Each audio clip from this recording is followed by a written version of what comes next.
Roh Kudus. Amin. Ibu dan Bapak, serta saudari dan saudara yang terkasih di dalam Kristus, kembali kita berjumpa dalam Mutiara Sabda Allah, persembahan Prodiakon Gereja Santa Maria Bunda Allah, Paroki Administratif Lamongan Indah. Renungan pada hari ini, Kamis 16 November 2023, akan diambil dari Injil Lukas, bab 17 ayat 20 sampai dengan 25. Sekali peristiwa, orang-orang Farisi bertanya kepada Yesus, kapan kerajaan Allah datang? Yesus menjawab, kerajaan Allah datang tanpa tanda-tanda lahiriah. Tidak dapat dikatakan, lihat, ia ada di sini, atau ia ada di sana. Sebab sesungguhnya kerajaan Allah sudah ada di tengah-tengahmu. Yesus berkata kepada para murid, Aku akan datang waktunya, kalian ingin melihat salah satu hari Anak Manusia itu, tetapi kalian tidak akan melihatnya. Orang akan berkata kepadamu, lihat, dia ada di sana. Lihat, dia ada di sini. Tetapi jangan kalian pergi ke situ, jangan kalian ikut. Sebab seperti kilat memancar dari ujung langit yang satu ke ujung langit yang lain, demikian pula halnya dengan Anak Manusia pada hari kedatangannya kelak. Tetapi ia harus menanggung banyak penderitaan dahulu dan ditolak oleh angkatan ini. Demikianlah Injil Tuhan. Terpujilah Kristus.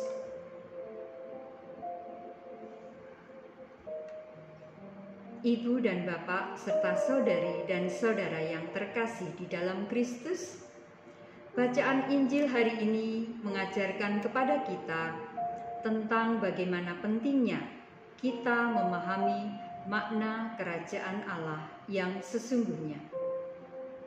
Dalam bacaan Injil hari ini, orang Yahudi dan orang Farisi bertanya kapan kerajaan Allah datang.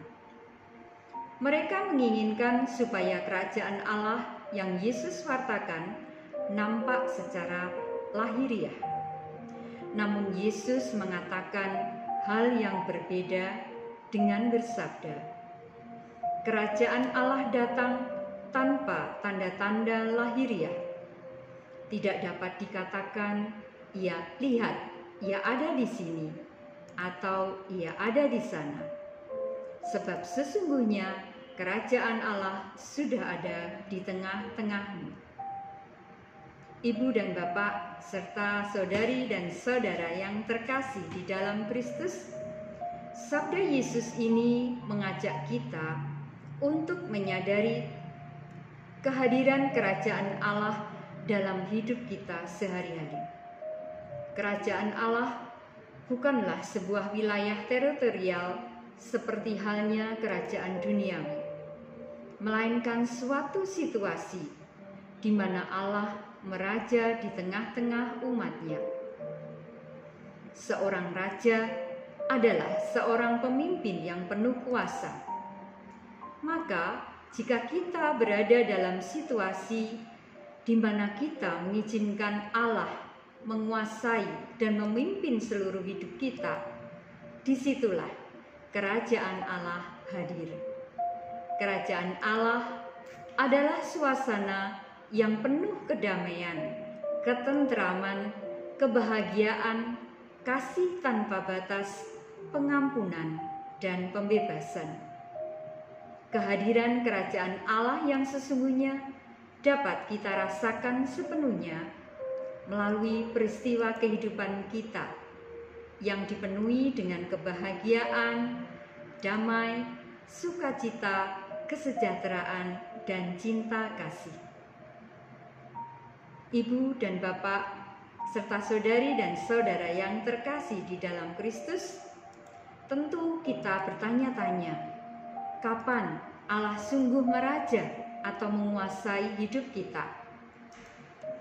Allah sungguh meraja atau menguasai hidup kita ketika hidup kita berpedoman kepada kasih Tuhan. Kasih Allah akan memberikan daya ilahi kepada kita untuk melakukan yang baik, menolong saudara kita yang lemah, sakit, dan membutuhkan uluran tangan kita.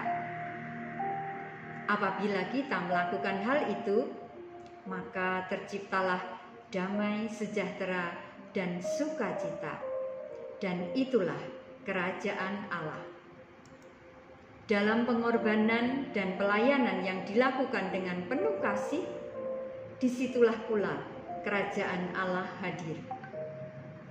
Hal-hal kecil seperti saat kita tersenyum, kita melakukan segala sesuatu dengan tulus hati, memberi dukungan dan perhatian kepada sesama. Pada saat itulah kerajaan Allah hadir secara nyata dalam hidup kita. Ibu dan Bapak, serta saudari dan saudara yang terkasih dalam Kristus, kerajaan Allah mengajak kita untuk menciptakan hidup yang damai dan penuh kasih. Semoga rahmat Tuhan memampukan kita untuk dapat memahami dan menyadari kerajaan Allah yang sesungguhnya hadir dalam hidup kita sehari-hari, sehingga kita dapat membuka hati kita dan membiarkan Allah merajai dan memimpin hidup kita, sehingga